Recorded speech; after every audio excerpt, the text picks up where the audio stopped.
I was very naive in how I lived the last 10 years. I want to relive those. The only way to do that is to extend and have 10 years, right? And live those 10 years again. So that was my goal, actually. To a fair extent, I have achieved that goal in terms of, look and feel and mobility, right? So the expected benefits were that, like, when I, not to compare, but like when I see myself hanging out with friends of similar age, my batchmates, I see myself being doing things that they don't want to do, right? And I feel myself making choices in terms of food that they are somehow obligated with their own thought process on it going for those choices, right? So yeah, like those are the expected benefits. And in terms of it also gave me a lot of confidence in doing things, career wise, and also in terms of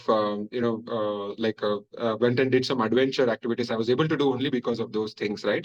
Unexpected benefits were you know uh, how you become conscious of anything that you're doing, right? Like living, eating is one of the important parts of living, right?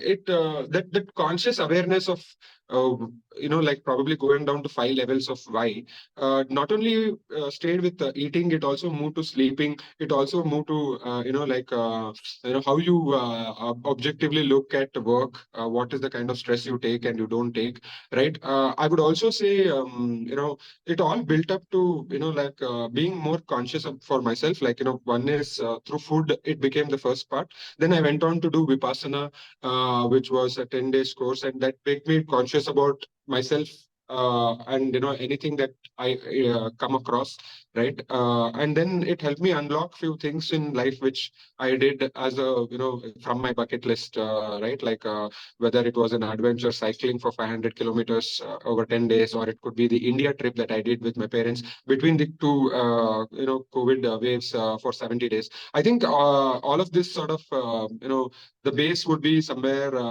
where, like how I got conscious for 1 year on what I ate and why I ate. Like, that the same level of consciousness was also there in Vipassana, right? Like, say, 10 days, you are only not reading, not eating, not reading, not speaking to anyone, not listening to anything, and just observing yourself, right? Like, it took me in another orbit of consciousness, right? Like, and that probably stayed on for a year, because, I would say only a year, because, your environment, sort of, uh, it has a lot to do with what you become, right? Like, and the environment is not same all the time, but this session definitely impacted my subconscious level, and that's the job done, right? Like,